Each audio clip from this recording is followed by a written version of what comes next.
Welcome back, everybody, for another exciting episode of Solving Quadratics, this one by taking the roots, square roots specifically in this case. All right, so copy these couple examples down. So solving the first, all we're going to do is isolate the variable squared and then take the square root of both sides.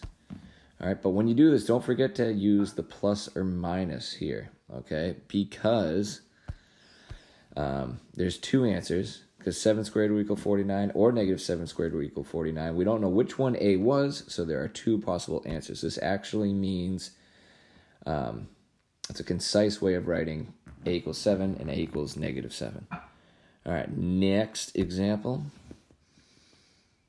Add 10 to both sides. Dividing both sides by 2 gives us that. Take the square root of each side. Don't forget the plus minus. I know you didn't. And then don't forget, you got to simplify your radicals, right? Because Grandpa said so. And then if you don't remember how to do that, ask your teacher or, hope it comes to you in epiphany someday. But you got to know how to do that. All right. And then our last key example here. This one's got all the bells and whistles. So first, our steps are going to be to isolate the squared quantity. In this case, the x minus 5 we're treating this like our x, so we're going to subtract the 7, then divide everything by 3, but that's what we're trying to isolate first. All right, so we're treating this as a thing and isolating that. Then we're going to take the root of both sides. Now, I'm just saying root here because these are square roots, but later in the year we're going to do cubes and fourths and 2/3 roots and all sorts of weird stuff like that.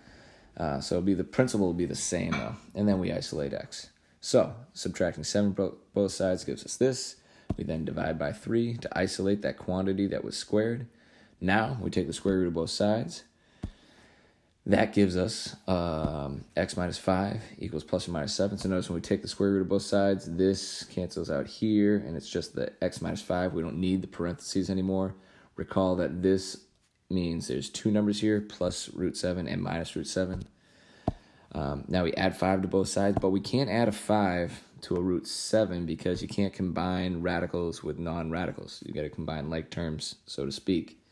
So it's just x equals 5 plus root 7, and that is the most simplified version. That really means x equals 5 plus root 7 and x equals 5 minus root 7. You can write it either way. Both of these are acceptable. So that's it. I enjoy the practice next class.